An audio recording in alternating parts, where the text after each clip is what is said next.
વાલમ ગામે શાંતિપૂર્ણ રીતે હાથિયાઠાઠુ મહોત્સવ સંપન્ન। ચૈત્રવદ પાંચમથી શરૂ થયેલ આ મહોત્સવમાં નોમ અને દશમે હાથિયા અને ઠાઠુની રેસ જામી। સુલેશ્વરી માતાજીના જયકારાનો નાદ વાતાવરણમાં ગુંજી ઉઠ્યો। ગામમાં માનવ મહેરામણ ઉમટ્યો। વિસનગર તાલુકાના વાલમ ગામમાં છેલ્લા 500 વર્ષથી ઉજવાતા પરંપરાગત હાથિયાઠાઠુ મહોત્સવ દશમની રાત્રે હાથિયા અને ઠાઠુની રેસ બાદ સંપન્ન થવા પામ્યો હતો।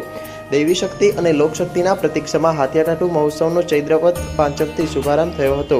જ્યારે ચૈત્રવદ નોમની રાત્રે બળદો અને ઢોલની હરાજી થયા બાદ રાત્રે 12 વાગ્યા પછી ચોપડિયાના ચોકમાં હાથિયાની તેમજ થડાના ચોકમાં ઠાઠાને ગૂંથવામાં આવ્યું હતું। તૈયાર થયા બાદ હાથિયાઠાઠુને લેવા થડાના ચોકમાંથી ચોપડિયાના ચોકમાં આવ્યું હતું, જ્યાંથી વહેલી સવારે 3:15 વાગે મુહૂર્ત પ્રમાણે બંને રથો નીકળ્યા હતા।